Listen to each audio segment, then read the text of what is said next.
What I'm showing you right here is something I really shouldn't be doing. So today we're going to make a tool to help me avoid it. Today I'll show you how to make 3 different types of push stick. Let's get started.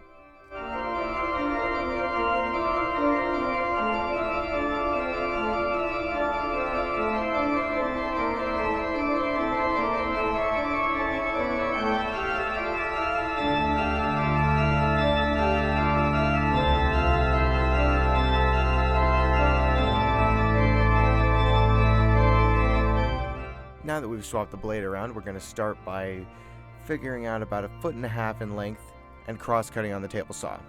Remember, never use your rip fence for cross-cutting. Always use a miter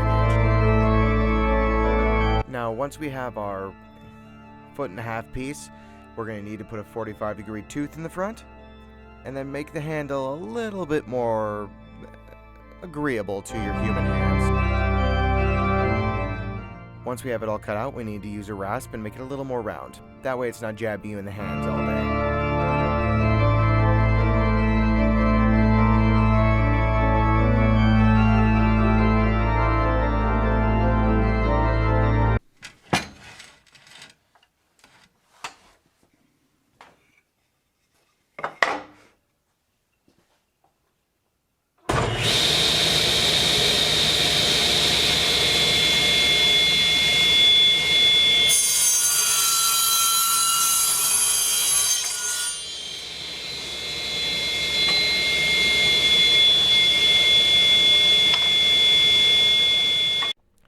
Now for this second style, we need an 8-inch piece that's about 5 inches wide.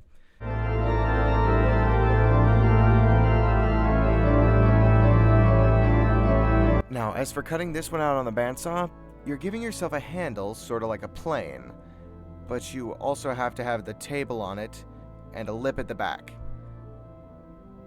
Just watch and you'll kinda get what I'm saying.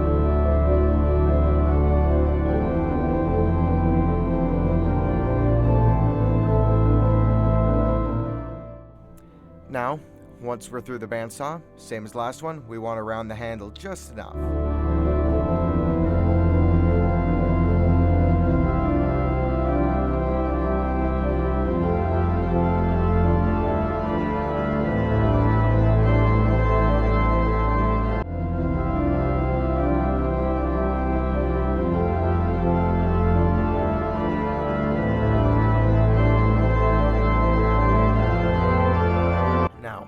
Lastly, we're going to make a push block. The last step on this one is a little different because it's 2 pieces and a little bit of glue on the end. So we're going to need to cut both those pieces on the table saw.